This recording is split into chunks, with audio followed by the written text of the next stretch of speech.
Assalamualaikum warahmatullahi wabarakatuh. Kami dari kelompok 3 akan mempresentasikan hasil kerja kelompok kami dengan tema unsur intrinsik, tema amanat, alur setting. Mari kita membahas pengertian unsur-unsur intrinsik.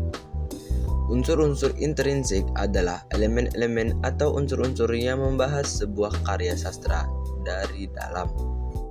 Unsur-unsurnya bersifat wajib dan harus ada di dalam karya sastra, khususnya novel, cerita pendek, cerita bersambung, dan lain sebagainya. Dengan adanya unsur-unsur intrinsik, maka sebuah novel akan menjadi satu kesatuan yang utuh.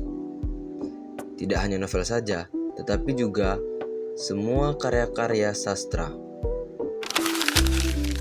Selanjutnya, unsur-unsur intrinsik.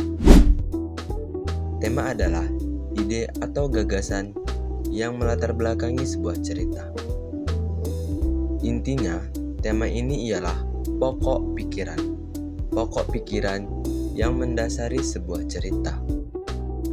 Contoh tema dalam suatu cerita seperti persahabatan, pengalaman liburan, cinta, kesendirian, kebaikan versus kejahatan, dan lain-lain sebagainya. Amanat adalah pesan moral yang ingin disampaikan oleh penulis kepada pembaca melalui cerita. Contohnya, cerita rakyat Malin Kundang yang berpesan tidak boleh durhaka kepada ibu. Alur adalah urutan kejadian atau peristiwa yang membentuk sebuah cerita. Ada alur maju, mundur, dan campuran. Yang pertama ada alur maju.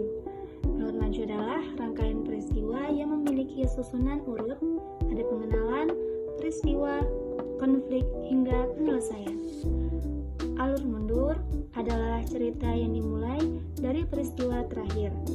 Biasanya digunakan untuk menceritakan kilas balik peristiwa masa lalu.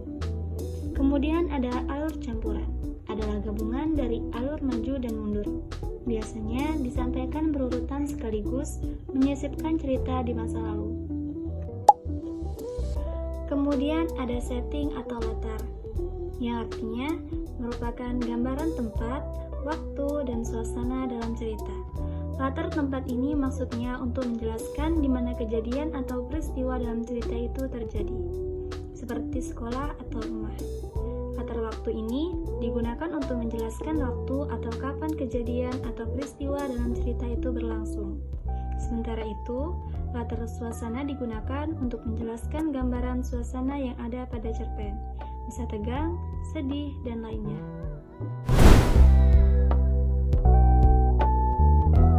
Sekian dari kelompok kami. Wassalamualaikum Warahmatullahi wabarakatuh.